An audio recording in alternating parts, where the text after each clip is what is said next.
దేవీ భాగవతంలో అమ్మవారి అనుగ్రహం గురించి ఒక కథ ఉంది.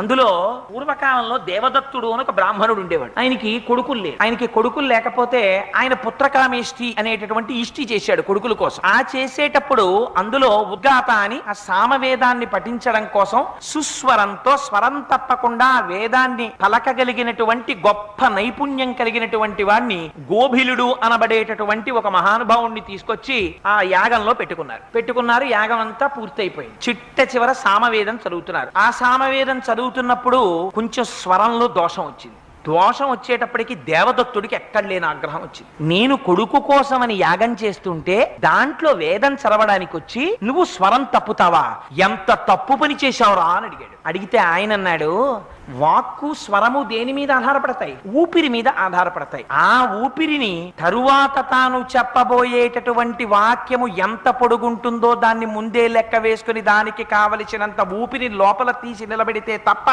ఆ వాక్య నిర్మాణమునకు కావలసినంత ఊపిరి పైకి వాక్కుగా రాదు. అలా వేదం పలికేటప్పుడు కూడా ఉచ్ఛ్వాస నిశ్వాసలలో కావలసినంత ఊపిరి తీసి అప్పుడు దాన్ని ఆ స్వరబద్ధంగా బయటికి తీసుకొచ్చి శబ్ద స్వరూపంగా వేదాన్ని పలకాలి. ఒక్కొక్కసారి ఆ ఊపిరి తీసి లోపల పట్టుకోవడంలో చిన్న తేడా వచ్చి స్వరం మారచ్చు. అంత మాత్రానికి నిండు సభలో పట్టుకుని నన్ను ఇంత మాట అంటావా, నీకు మూఢుడైన కుమారుడు జన్మించుగాక అని చెప్పి పాపం ఈ దేవదత్తుడు వెళ్ళి ఆయన కాళ్ళ మీద పెట్టాడు. ఎంత మాట అన్నావయ్యా, కొడుకు కోసమని ఇంత ఇష్టి చేశాను. చిట్ట చివరికి ఏమైంది? ఇంత ఇష్టి చేసిన తరువాత మూఢుడైన కొడుకు పుట్టాలని శపించావు. దీనివల్ల నాకేం కలుగుతుంది? అసలు కొడుకులు లేకపోయినా పర్వాలేదు, కానీ మూఢుడైన కొడుకు వల్ల ఎంత ప్రమాదం వస్తుంది. అందుకని మహానుభావా నీ యొక్క కోపాన్ని ఉపసంహరించి నన్ను రక్షించన్నాడు. ఆయన అన్నాడు, పుట్టుక చేత మూఢుడు కానీ ఆ తరువాత అతను మహావిద్వాంసుడవుతాడు అన్నాడు. అయిపోయింది, ఇష్టి వెళ్ళిపోయారు ఎవరి మానవాళ్ళు. పాపం ఈ దేవదత్తుని యొక్క భార్య గర్భాన్ని ధరించింది,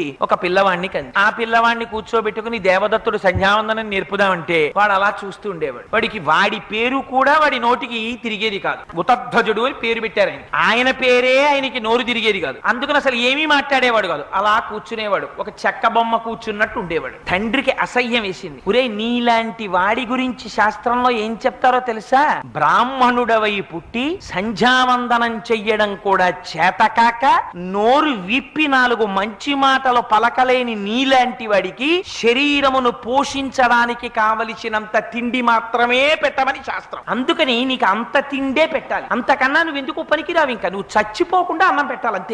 నీలాంటి కొడుకు పుట్టి నాకు ఎంత అప్రతిష్ట తెచ్చాడ్రా అని వాపోయాడు తండ్రి. వాపోతే పాప ఆ మాటలు విన్నాడు. తల్లిదండ్రులు అంటున్న మాటలు చాలా బాధ కలిగింది.